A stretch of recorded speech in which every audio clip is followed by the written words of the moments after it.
အားလုံးပဲမင်္ဂလာပါအခုတလောစောင်းရည်ရောက်နေပြီဆိုတော့အသားရည်ချပြီးတော့မျက်နှာရရနာမျိုးဖြစ်နေကြပြီလားဒီပြဿနာကိုဖြေရှင်းဖို့အတွက်နည်းလမ်းတစ်ခုရှိပါတယ်ပထမတစ်ခုကတော့ဒီပြက်စီးသွားတဲ့အသားရည်ကိုပြန်ပြုတ်ပြင်ဖို့အတွက်မျက်နှာ treatment လုပ်ပေးပါဒုတိယတစ်ခုကတော့ကိုအိမ်မှာ skin care လုပ်ရမှာဖြစ်ပါတယ် skin care လုပ်တဲ့အခါမှာလည်းကို့အသားရည်နဲ့ကိုက်ညီတဲ့ skin care မျိုးကိုရွေးချယ်ဖို့လည်းလိုအပ်ပါတယ်ဒီမုံလည်းအခုဒီစောင်းရာဒီမှာမျက်နှာ allergic ထပြီးရတာမျိုးဖြစ်ခဲ့တယ်ပေါ့နော်ဒီပုံမျက်နှာ allergic ထတော့ဘယ်လို skin care တွေနဲ့တက်တာသွားတယ်ဆိုတာလေးကိုညောင်းပြီးမှဖြစ်ပါတယ်လောလောဆယ်မျက်နှာတက်လိုက်ပါအောင်မယ်ဒီမျက်နှာတက်စီကတော်တော်လေးသူကမျက်နှာရဲ့ရေဓာတ်ကိုထိမ့်ပြရဖြစ်တဲ့အတွက်ကြောင့်မလို့မျက်နှာအရန်ခြောက်သွားတာမျိုးမဖြစ်ဘူးပေါ့နော်မျက်နှာတက်ပြီးပြန်လာခဲ့ပါမယ်အခုကတော့ဒီပုံမျက်နှာ makeup ဖြတ်ပြီးသွားပြီမျက်နှာတက်စီနဲ့တက်ပြီးသွားပြီပထမဆုံးအရင်သုံးဝါးမှာကဒီ skin wash သားလေးပါဒီစကင်ဝါသားရဲ့အဓိကအာမြစ်တင်ကနောက်ပိုင်းစကင်ရဲတွေပို့ပြီးစိတ်ဝင်မှုအားကောင်းသွားအောင်သူကလမ်းကြောရှင်းပေးတာပါလမ်းကြောဖွင့်ပေးတာပေါ့နော်ဒါလေးအရင်ဆုံးသုံးမယ်သူ့ရဲ့တက်ချာလေးကတော့သူကအရည်ကြဲကြဲလေးတကယ်ရည်အတိုင်းနဲ့လိမ့်လိုက်ပြီးဆိုတာနဲ့အေးပြီးတော့မှမျက်နှာရဲ့ချက်ချင်းစိတ်ဝင်သွားတယ်အကြာကြီးပုတ်စရာမလုံးတော့သူကခဏလောက်လိမ့်လိုက်ပြီးဆိုတာနဲ့ချက်ချင်းစိတ်ဝင်သွားတာသူ့တော့အဓိကမျက်နှာရတဲ့လူဆိုရင်တော့ဒါလေးသုံးရင်အဆင်ပြေပါတယ်စကင်ကဲလေးရင်အရေးအကျဲဆုံးကနေစလင်းရပါမယ်ဒုတိယ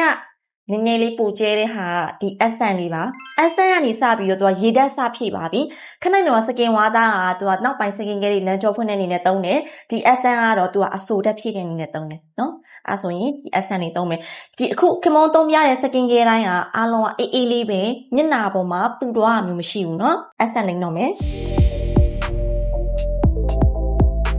ဒီနှုတ်ရည်လေးကတော့တခြားနှုတ်ရည်တွေလိုမျိုးမဟုတ်ဘဲနဲ့လိမ့်လိုက်တာနဲ့အေးလေးလည်းဖြစ်တယ်ရေလိုမျိုးအသားရည်ရဲ့ချက်ချင်းစိတ်ဝင်တာမြန်တယ်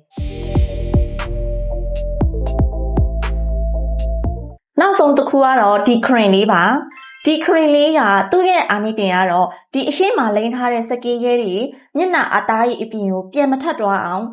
ကာဗာလုပ်ပြီးတဲ့ဟာလေးပဲဖြစ်ပါတယ်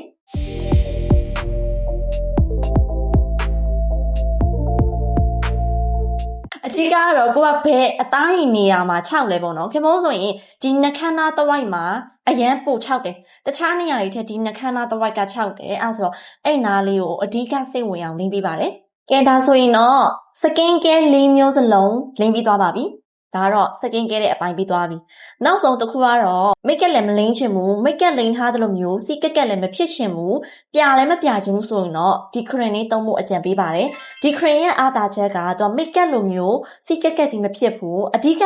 အားသာချက်ကတော့မျက်နှာပေါ်မှာတင်လိုက်တဲ့အခါမှာပူပူကြီးမဖြစ်ဘူးအေးလေးနဲ့မျက်နှာအသားကြီးနည်းနည်းလေးကြည်သွားအောင်ပဲသူကကူညီပေးတယ်တကယ်လို့ဒီ cream လေးနေဆိုရင်တော့ make up လိမ့်စရာမလိုတော့ပါဘူးဒီ skin care တွေအားလုံးကကို့အသားရည်နဲ့ဘယ် skin care လေးကလိုက်ဖက်လဲဆိုတာကတော့ V47 ကမျက်နှာဆရာမတွေနဲ့အသေးစိတ်တိုင်ပင်လို့ရပါတယ်ရှင်